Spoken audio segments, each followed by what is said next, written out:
Hello students, welcome back to my YouTube channel. In my previous videos, I have discussed about the host plant resistance and breeding for resistant varieties. In this video also, I am going to discuss about the breeding of resistant varieties, and it is advisable for you to go through all the three videos of this topic and accordingly make notes. Okay, so let's start this video. Breeding for resistant varieties. Like other living beings, plants also suffer from several diseases, especially caused by fungi, bacteria, viruses, and insects. So, we can make different disease resistant varieties by using various plant breeding methods. Resistant varieties can be the most simple, practical, effective, and economical method of plant disease control. Okay. The use of resistant varieties can not only ensure protection against disease but can also save the time, energy and money spent on other measures of disease control. तो आप देख सकते हैं कि जो disease resistant varieties हैं वो कितनी इम्पॉर्टेंट है, मतलब हर एस्पेक्ट उनका इम्पॉर्टेंट है, उससे हम डिजीज़ कंट्रोल कर सकते हैं और जो अपनी हमारी टाइम है, एनर्जी है, मनी है जो कि हम और डिजीज़ मैनेजमेंट में स्पेंड करते हैं या खर्च करते हैं उनको हम बचा सकते हैं. There are three common methods of developing resistance in the host. First is selection, जो कि एक ओल्ड प्रैक्टिस है जिसको हम करते आ रहे हैं. Then hybridization involves sexual act between two individuals, and then mutation. It depends on chance. Now plant disease. The plants suffer from disease by agents of both abiotic and biotic nature. The abiotic causes of plant diseases are the factors of environment such as radiations, temperature, water, air, minerals and other chemical compounds. तो ये सारी चीज़ें तो क्या होगी, abiotic factors जो कि radiations हैं, टेम्परेचर्स हैं, केमिकल्स हैं etcetera. while the biotic causes are mainly the pathogenic microorganisms like fungi, bacteria, viruses, mycoplasma, protozoa, nematode, insect and pests, etc.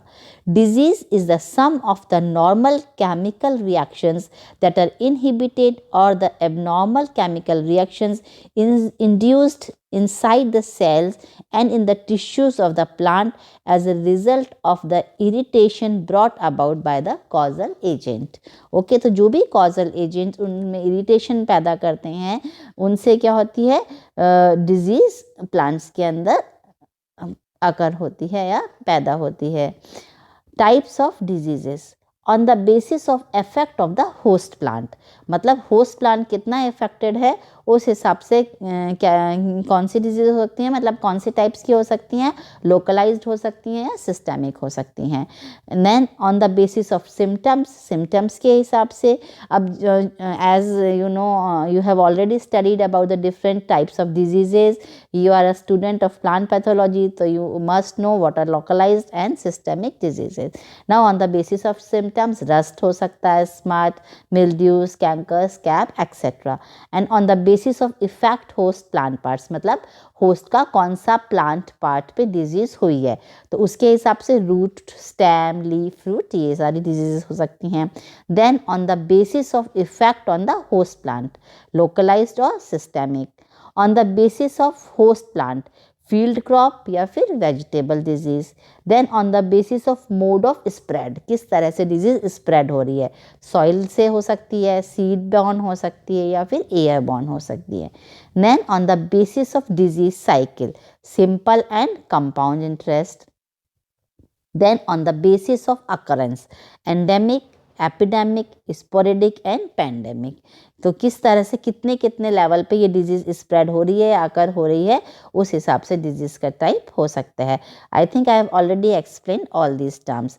Then on the basis of causal agents like virus हो सकता है, bacteria हो सकता है, fungus हो सकता है या फिर माइकोप्लाज्मा या जो भी कॉजिंग एजेंट्स हो सकते हैं उनके बेसिस पे भी टाइप ऑफ डिजीज हो सकती है. नाउ रेजिस्टेंस क्या होता है, अभी तो हम टाइप ऑफ डिजीज की बात कर रहे हैं, अब रेजिस्टेंस क्या होता है. The ability of plant by which they fight against several pathogens और its attack and abnormal environmental conditions.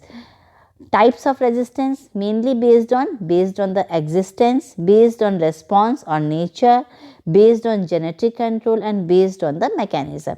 तो जो types of resistance हैं वो इस 4 तरह से हो सकते हैं. Now सबसे पहले हम बात करेंगे based on existence. Preformed, when no pathogen is found in the plant. Example, Jowar negrate variety resistant for mildew. Then induced, when pathogen attacks the host, it induces resistance in the host. ये इसका example है verticillium cotton gossypol resistance factor. तो okay, based on the existence की वो pathogen present है या नहीं, उस हिसाब से रेजिस्टेंस हो सकती है. दैट इज प्री फॉर्म्ड और इंड्यूस्ड. मतलब या तो जो पैथोजन है वो अवेलेबल ही नहीं है, या जब पैथोजन अटैक करता है तो उसके बाद होस्ट के अंदर रेजिस्टेंस डेवलप होती है. Now the second is based on the response और nature. Now it is of 3 types again: disease escape, disease endurance or tolerance, and disease resistance. So disease escape, we have already studied it, the ability of host to avoid attack due to inherent or environmental conditions. Example, rapid growth, early maturity, sowing time, etc. मतलब इस तरह से जो crop का time management होता है कि it does not come across with the pathogen. मतलब वो पैथोजन के अटैक से पहले या तो मैच्योर हो जाती है या उसकी ग्रोथ रैपिड होती है, इस हिसाब से कि वो पैथोजन की अटैक्स को एस्केप कर लेती है या वो उससे बच जाती है. Now the second is disease endurance या tolerance. That is the ability of the host to tolerate invasion of the pathogen without showing symptom. Example, all external characters of host plants. मतलब प्लांट के अंदर उनको सहन करने की क्षमता होती है, वो टॉलरेट करते हैं उस पैथोजन को और उनकी ईल्ड पर कोई फर्क नहीं पड़ता है. Then disease resistance, the ability of host to overcome the attack of the pathogen. मतलब कि वो रेजिस्टेंट हैं डिजीज के लिए और they do not allow the pathogen to attack themselves. Okay, कि उनसे वो रेजिस्टेंट डेवलप कर लेते हैं और वो पैथोजन से अटैक नहीं हो पाते या डिजीज उन पे कॉज नहीं होती है. It is highly variable in amount ranging from 0 to 100%. Therefore the different terms used to denote degree of resistance.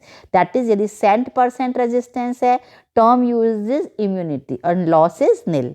Resistance, term used and loss. यदि रेजिस्टेंस आपका 100% है, 100% है, तो उसके लिए टर्म क्या है? Immunity. That means that plant is immune to that disease और लॉस आपका नील होएगा. Then second term is high resistance और मॉडरेट रेजिस्टेंस. इसके लिए टर्म यूज होती है ट्रू रेजिस्टेंस और लॉस इसमें भी क्या होएगा? Almost negligible. Then low resistance और slight resistance. Term used is high susceptibility. Okay, because resistance क्या है? बहुत लो है, तो जो प्लांट क्या है? बहुत हाईली ससेप्टेबल होएगा डिजीज के लिए, इसलिए लॉस क्या होएगा? हाई होगा. देन रेजिस्टेंस 0% है तो 100% ससेप्टेबिलिटी, बिकॉज रेजिस्टेंस तो है ही नहीं प्लांट के अंदर, तो ससेप्टेबिलिटी क्या होगी? 100% और लॉस भी क्या होएगा? 100%. Now based on the genetic control, on this basis like monogenic genes, जो कि जेनेटिकली कौन कौन से जीन्स हैं जो कि रेजिस्टेंस को कंट्रोल करते हैं. तो जैसा नाम से पता है, मोनोजेनिक सिंगल जीन उसको कंट्रोल करता है, oligogenic 2 genes, polygenic more than 2 genes, then cytoplasmic. Example, hybrid seed of maize. Late blight जो डिजीज़ है, लेट ब्लाइट डिजीज़ को ये हाइब्रिड सीड्स ऑफ मेज हैं, वो उनमें क्या है? साइटोप्लाज्मिक रेजिस्टेंस पाई जाती है.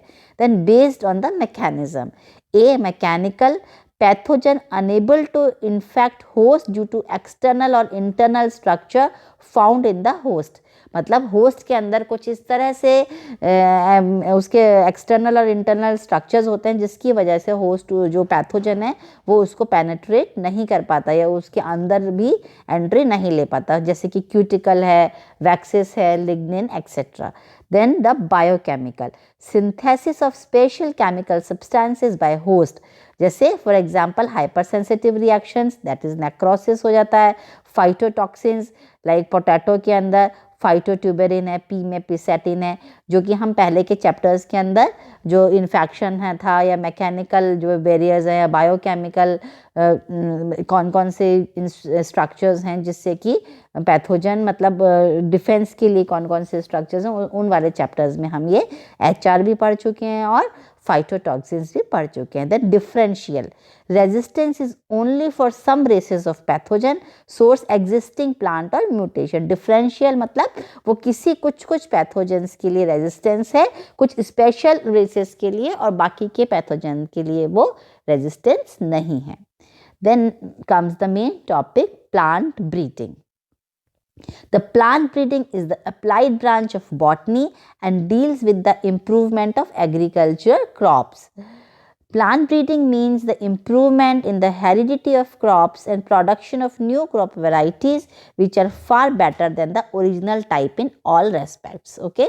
तो जो plant breeding के थ्रू हम improvement कर सकते हैं next जो भी generation है crops का, जिससे कि वो disease resistant हो या उनमें high yield production हो, और जो भी desirable qualities हैं वो उनके प्लांट ब्रीडिंग के थ्रू हम अचीव कर सकते हैं. Thus plant breeding is the arts and science of changing and improving heredity of plants.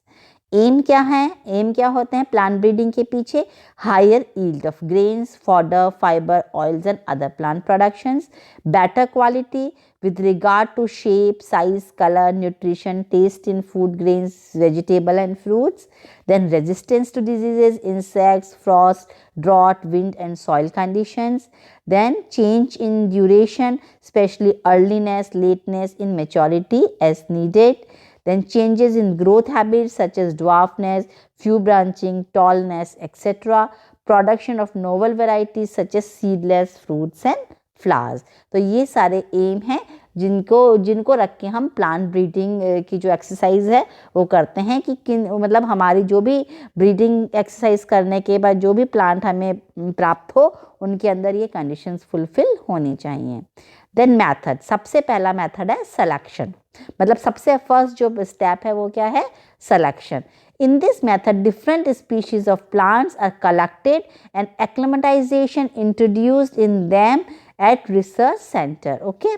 Now, acclimatization is the ability of adaptation of a species for a new and changed environment. मतलब उसको उस जगह पर स्थापित करना या acclimatise करना या उसको एट ईज कराना. तो उसके जो भी आपने सेलेक्टेड स्पीशीज कलेक्ट की है उनको हम जो भी सेंटर्स है उनमें एक्लिमेटाइज कर देते हैं. Then after this scientist selected desired plants on the basis of their experiment and inspection. This is an oldest method of reproduction by which crops may be improved. There are two methods. अब इसके अंदर जो भी आपने पहले plant nature से select किया, फिर रिसर्च सेंटर में जहाँ पर आपको रिसर्च करनी है वहाँ पे आप उनको एक्लेमेटाइज करते हैं, और फिर साइंटिस्ट जो भी उनमें से बेस्ट जो प्लांट्स होते हैं उनको सेलेक्ट करते हैं. सिलेक्शन के दो प्रोसीजर होते हैं, एक है मास सिलेक्शन और एक है pure line selection. Mass selection में क्या होता है? In this methods plant with best qualities are selected out from the mixed offspring on the basis of experience and inspection. Example disease resistance, tiller number, length of the ear, number of grains etcetera. तो जो भी बहुत सारे जो भी groups of plants हैं उनके बीच में से प्लांट्स को सेलेक्ट किया जाता है उनकी गुड क्वालिटीज़ के बेसिस पे. Now pure line selection. In this method, scientists in self-pollinated crops, the species development by continuously selection for desired character, individual plant progenies maintain its purity for many years. इसके अंदर क्या करते हैं जो scientist हैं वो self pollinated जो crops हैं उनके कॉन्टिन्यूस सेलेक्शन ऑफ प्लांट से जो बेस्ट क्वालिटी के प्लांट्स हैं उनको सेलेक्ट करते हैं. प्योर लाइन बिकॉज हम सेल्फ पॉलिनेटेड क्रॉप्स को इसमें से सेलेक्ट कर रहे हैं. Then comes the hybridization. The first natural hybridization was recorded by Cotton Mather 1716 in corn, and first artificial plant hybrid was produced by Thomas Fairchild. Okay, hybridization is the method of producing new crop varieties in which two or more plants of unlike genetical constitutions are crossed together. तो दो या और भी कई plants जो दो या उससे ज़्यादा भी हो सकते हैं जो कि जिनका जेनेटिक कॉन्स्टिट्यूशन अलग अलग है उनके बीच में क्रॉस करवाया जाता है. It is divided into the following categories. Intra varieties, okay, intra varieties crosses are made between the plants of the same variety. Intra variety जो कि सेम वेराइटी के प्लांट्स के बीच में क्रॉप कराया जाता है, only self pollinated crops. Then inter varietals और या intra specific crosses are made between the plants of two different varieties of same species, self as well as cross pollinated crops. इनमें दोनों मतलब सेल्फ भी हो सकते हैं, क्रॉस पॉलिनेटेड क्रॉप्स के बीच में भी हाइब्रिडाइजेशन करवाया जाता है।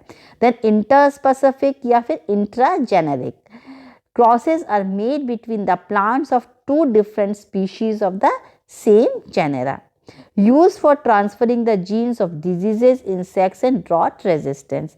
Then intergeneric crosses are made between the plants of two different genera.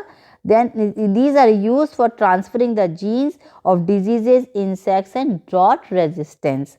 Then interrogasive, in this type of hybridization, one species is completely replaced by another in nature. इसको हम कहते हैं interrogasive hybridization या interrogasive method. Okay.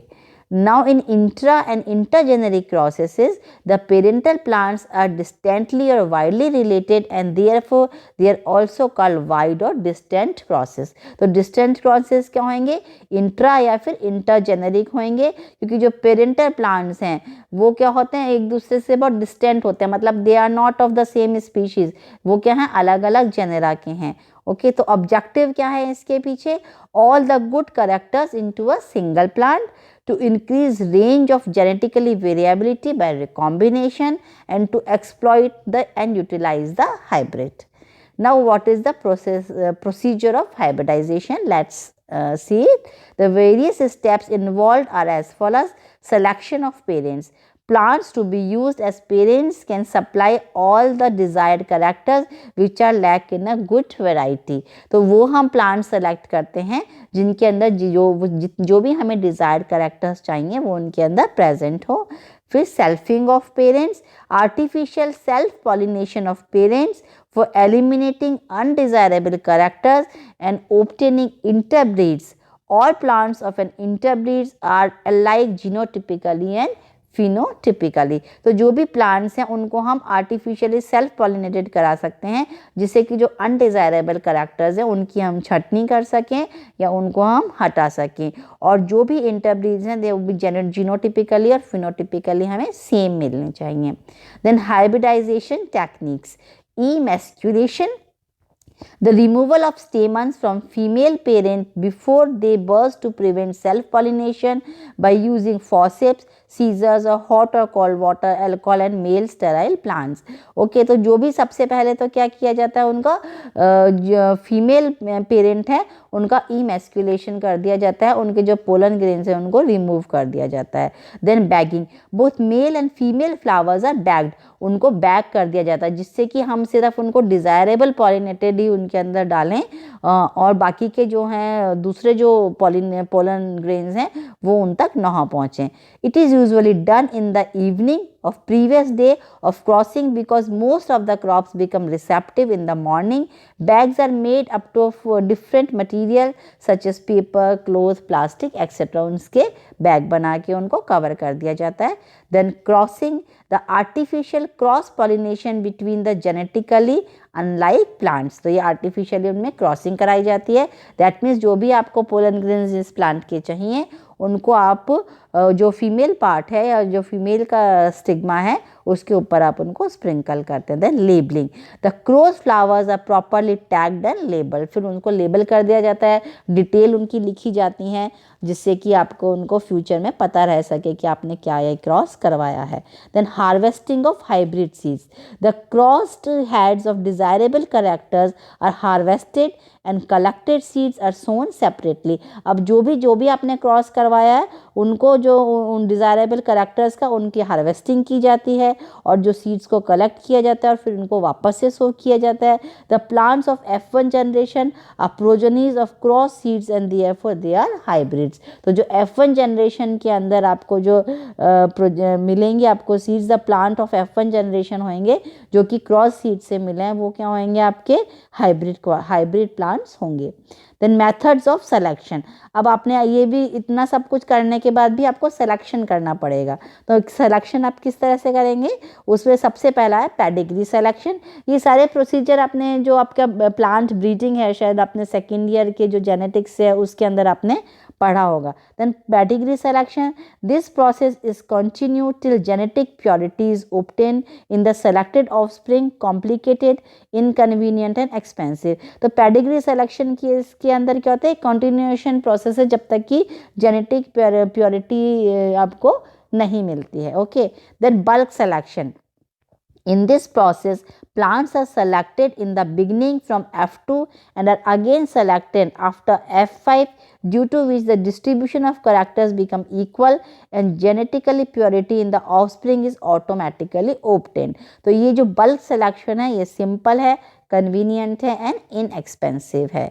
Then productive and resistance breeding. Productive breeding क्या होती है और resistance breeding क्या होती है. Breeding related with the increase in the production. तो प्रोडक्टिव ब्रीडिंग के मतलब जो ब्रीडिंग है, जो एक्सरसाइजेज होती हैं ब्रीडिंग की, वो रिलेटेड होती हैं with the increase in the production. In production breeding, plant genotype and its interaction with the environment are two different matter. In this type, high disease pressure, that is epiphytotics, is not necessary. और जो productive breeding है ये permanent है. Now resistant breeding हम किस लिए करते हैं, breeding related with the stability of the production. In resistant breeding, three components from disease triangle, due to interaction between them, resistance or susceptible reactions takes place. And it is to this high disease pressure जो भी है, मतलब it is not necessary. इसके अंदर जो क्या disease resistance है वो necessary है और ये क्या है, it is a temporary इसके अंदर चेंजेस होंगे. तो जो प्रोडक्टिव ब्रीडिंग है वो हम प्रोडक्शन के लिए करते हैं और रेजिस्टेंस ब्रीडिंग किस लिए, रेजिस्टेंस के लिए की जाती है. Now let's talk about the limitations. Plant breeder faces several problems in the production of disease-resistant varieties, hence they work under limitations. Physiological races of pathogens are present. Now pathogen species, फिर subspecies, form species या host specific, then races हैं, strains हैं, physiologic and genetic constitution, then biotypes, take degree of virulence. In varieties of plants addition of resistance and high yielding characters is problematic. मतलब जो आप resistance है, तो जो pathogen है उसमें भी क्या बहुत ज़्यादा स्पेसिफिकेशंस हैं. तो आपने रेजिस्टेंस डेवलप भी कर लिया तो वो ओवरऑल सारी पैथोजन स्पीशीज़ पे रेजिस्टेंट है या फिर वो किसी पर्टिकुलर स्ट्रेन या किसी पर्टिकुलर रेस पर ही वो रेजिस्टेंट है. तो ये सारी चीज़ें एक लिमिटेड फैक्टर हो जाती हैं. In varieties of plants, addition of resistance and high yielding characters is problematic. Due to self-incompatibility, transfer of resistant gene is difficult. Due to linkage, resistant genes are linked with undesirable genes. Self-sterility also influence the breeding. ये कुछ limitations हैं जिससे कि हम कम across होते हैं while doing the resistant breeding exercises. Okay, thank you so much. So ये जो पार्ट है मेनली ब्रीडिंग का, इसको आप पहले वाले जो वीडियो हैं उनके अंदर इनकॉर्पोरेट कर सकते हैं और तीनों वीडियो से आप host plant resistance plus breeding of resistant varieties, जो कि आपका एक कंप्लीट टॉपिक है, उसके आप नोट्स बना सकते हैं. Okay, thank you so much.